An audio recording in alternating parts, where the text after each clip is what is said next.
Welcome to video editing with Premiere Pro. The idea here is to start with a sample of footage that I've gathered, collective, and kind of install it into the program and get editing right away. You're going to spend some time just cutting together some clips that I've provided for you, added some music, do a little bit of color correcting and that sort of thing, and yeah, just to get our hands dirty. So here we go, have fun.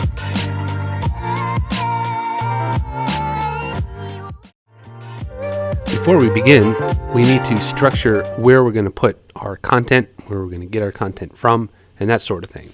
So what you're going to do is, under this PC, go to the D drive, locate your name, and create a new folder. To do that, you have a choice of right-click, new folder, or on the top, you have somewhere here that says new folder. So what you're going to name it is Video Project. Pretty creative.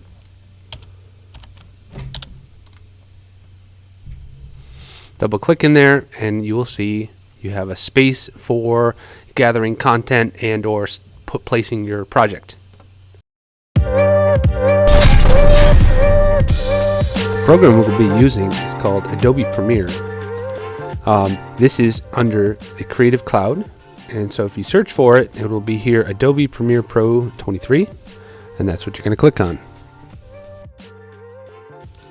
If you don't have an account signed up or you haven't logged in yet from Photoshop, you need to actually start here on the Adobe Creative Cloud, and you're going to sign in on the top right-hand side over here to make sure you're signed in. Once that is complete, you can return to Premiere Pro, and it will work.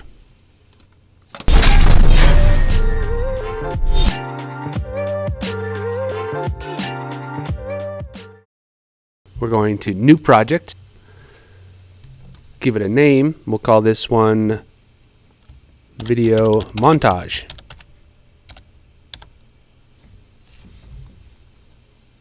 And our location, we're going to make sure that it's change location. We're going to make sure that it's in the D drive under your name and your video project folder.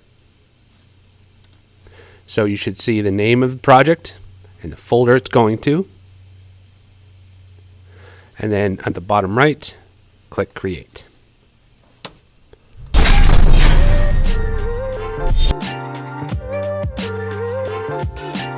You're ready to import content. On the bottom here, we have a section called Project, and that's where we're going to get our content, and we're going to put it in here. So let's go get our content. Go to your yellow folder, find the D drive again. This time I want you to search for this file folder. It's called Content Folder, MS Video, Photo Video. If you double click it, you will see the content that you get to use.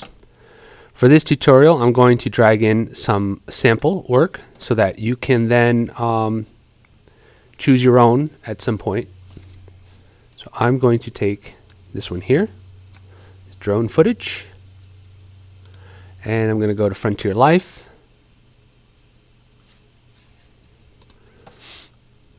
And I'm going to take all of Frontier Life and I'm going to drag it into, so I'm going to drag the whole folder into this project bin. Once it's done processing, you're able to get started. What we're going to do is we could double click and look at our footage up here.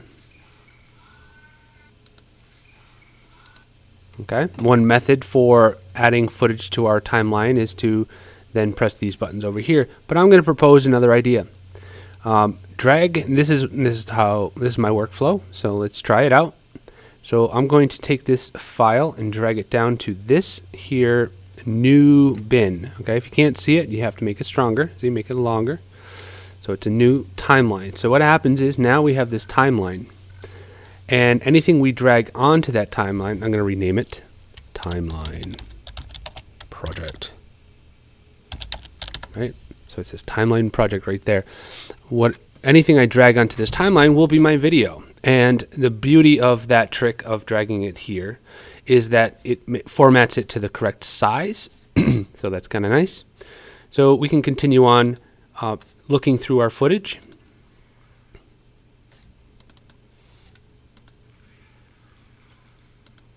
If you like something, you can just press insert, but notice it's going to go where the blue line is. So I'm going to press the insert, and there it is. If I want to make the clip longer or shorter, I can go ahead and cut it using my cut tools. My cut tools are right here in the middle. It's the knife, the razor tool. So I can put it at the beginning or the end. So I don't want the shaky camera, so I'll go right here. I'll make a cut. I'll make a cut, and then I will select and delete. Drag this back, and then when I play it using the space bar, or I can press the play button, I can see what I've achieved. So I'm going to go ahead and cut this side here and select and remove. Okay, so the idea is you can cut and select and remove your clips. Continuing on, you can look over here for more clips. You can also drag the clip onto the timeline like this, and you can edit it right there. So I can just go ahead and do my cuts like this.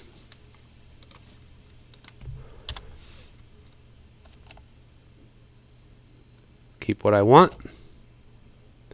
Use the knife, cut here, cut, delete that with the delete key, line it all up, and I got my video so far. Okay.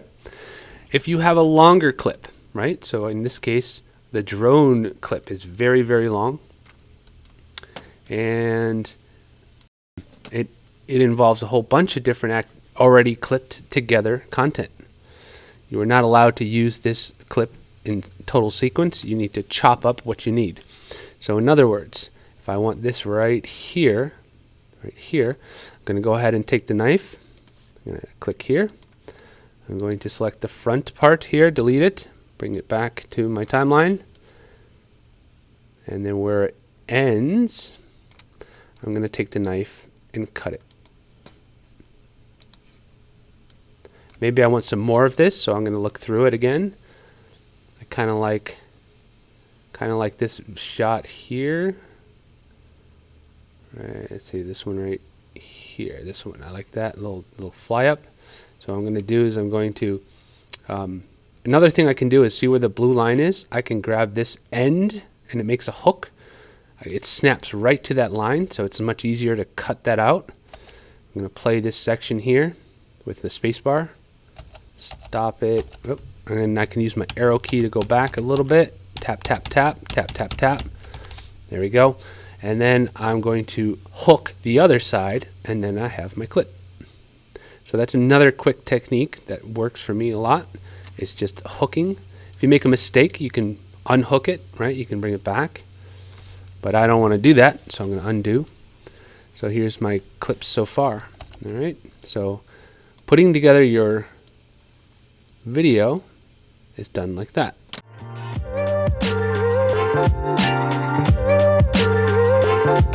Now what happens if our footage is not the same size? In other words, it doesn't fit the square very well. How do we handle that? Because this image in here is fitting the actual timeline. The timeline is 1080p, which is a standard high definition. If you take a look here, the different size resolutions stands for the pixels, the number of dots that it represents. And some footage comes out bigger and some that comes out smaller depending on your camera. Standard definition, the old TVs that you see that are square, 640 by 480. Full HD, that's called 720p, but it's not represented here. This one is full HD 1920 1080, so that's full full HD. 4K, that's most TVs right now, and of course 8K is much bigger. We don't have any cameras that do 8K, so we don't need to worry about that. Here's another example. This is where standard definition is called 480p. High definition 720, that's really small high definition, but the full-on HD that we typically use, 1080. And of course my drone footage and some of my other cameras would be in 4K, which is this one here. Okay, if you see it, it says 3480. That's not quite 4K, but 4000, but it's close. And there's this hybrid middle ground 2K footage. Sometimes I set my drone to do that for efficiency. And if I put my mouse down on the footage down here, you will see that it says 1920 by 1080. That's most of the footage that you will have access to. However, there's footage in here that's bigger, and there's footage that is smaller. For example, if I drag one of these drone footage pieces in, and I bring it into my timeline, it is actually bigger than the actual square. And how can I tell that? Well, if I double click it, I won't see the blue lines over here, right? So what I need to do is I need to scale it down to fit. See, I'm using the scale over here, okay, under effect controls. Okay, before you had a clip up, I believe, so it was looked like this. We double click it, right? You had this up, but what you need to do is come over to the effect controls in order to see the zoom. So, or scale, sorry, scale. So what we're going to do is we can scale this to fit the screen. This is important because some of your footage will look like this when you bring it in. Some of your footage will look like this when you bring it in. So what you need to do is keep in mind that the footage needs to fit the square. However, you can do that. You can grab the corners of it, or you can do the scale here, okay, under effect controls.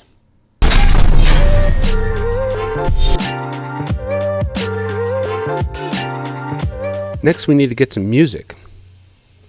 You're going to build this project around the music, so let's go get some. Go back to your yellow folder. I have a folder called music, and you can go through these on your own and kind of pick one that you like. For now, I'm just going to drag this one down in here. This is my choice. I could obviously play it, see if I like it. But I'm also going to, let's see, make sure you can hear my audio. Hold on, let me play that again. There it is. Okay, so I'm going to lower that down a little bit. Okay, so I'm going to bring the music down to the bottom here where it says audio. This A stands for audio. So I'm going to put it underneath this. Now, I have basketball noise there.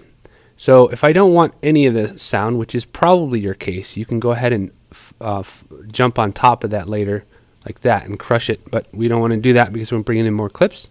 You can mute it, right? So we're going to mute this line here so that we can play without the basketball.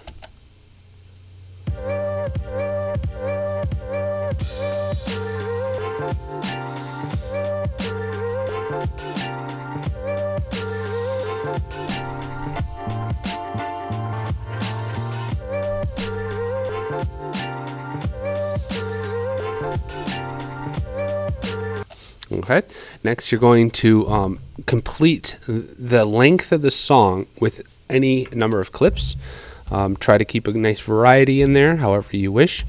If you're doing a sports, if you choose to do the sports, same kind of thing. So let's go back to here and go to sports highlights. And you can drag in something from the highlight bin. If you choose to do that, however, make sure that you cut your own right length because a lot of this is just extra stuff. There's some cool stuff in there. I want you to cut it yourself, right? Cut it down to something a little bit more bite size and to fit within the song. Okay, so here's a sample what it could look like.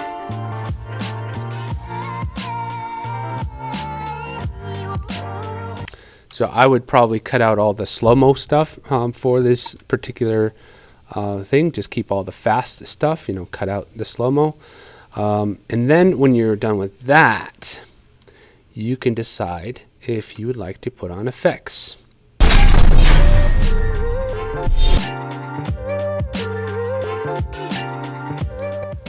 So adding effects to your video, on the top here you have these tabs, right?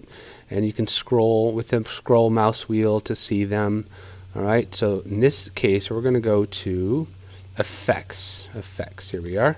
And under video transitions we're going to choose cross dissolve. Now cross dissolve does this. See a nice little dissolve between the two videos. And if we zoom in on that timeline, that is a possibility. You can zoom in on that timeline. Zoom in, zoom out, right? You can make that longer. So you can make that transition a bit longer. You can make it shorter. If you don't like that transition, you can click it and hit the delete key to get rid of it. But I kind of like it, and I like it kind of long, so there we go.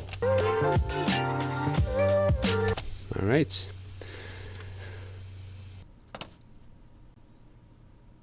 There are some more effects in here, but use them sparingly. For example, some of the wipes and slides, those are kind of lame. They're good for titling, but that's about it. But there's some also video effects, filtering, and that's audio, audio effects. I'm going to be under video effects. There's some for blur, sharpen, changing the levels, the brightness. So you know how we did in Photoshop, we can change the levels of our video so it's darker, brighter, that sort of thing. Okay, keep in mind that you can do that here under levels. And we could also change the existing volume, scale, like I showed you, position, rotation, that sort of thing. But we can always add more. So down here I got distort. I don't know, let's try mirror. Okay, I don't know what that's going to look like. Let's give it a shot. And reflection, I'm going to go like that. I just made some really cool, looks like a pond, right? So let's play that back from the beginning here. While I don't recommend that, you can delete it by selecting it, pressing the delete key. But it's neat to try some of these out and sample them. Know that they exist. Wave, warp. Let's see. You can also drag them up here or on the clip. So as long as you're on the clip, you can drag it up here. Let's see. What does this do? Yeah, a little overkill. Delete that. All right. So do know that there's a bunch of different ones in here. Perspective, drop shadow, that's only good if you zoom out, kind of stuff. Time, transitions, there's all kinds of things. Well, anyway, know that these exist. Some of the common ones might be black and white, which I believe is under color correction, maybe. This color balance, lotiometry, distort, image control. I think that there is. So you can just give it a little black and white. And then one last thing is on the top right hand side here. If it's not here because yours doesn't have it open, it's called lotiometry. It's called lotiometry color. So you want to have that open. Or yeah, lotiometry color. And what this does for you is it allows you to add filters, right? So you got all these kind of filters. You can do clean, you can do blue ice, that sort of thing. So let's see, what do we got here? We got noir. So it's also black and white, see? So there's other ways to color change. So gold, heat, and you can change your vibrance, your sharpen, and that sort of thing. Curves, that's kind of like in Photoshop. So it gives it a nice look, So maybe you want to do that, okay? There's basic correction, temperature, and all that sort of thing. So under lotiometry color control, you can do those sorts of things. And you can copy and paste it among all your other clips. So for example, I like this effect, I could copy it, come over to this here, paste it, and it's going to do the same thing, turn off black and white, so they look the same.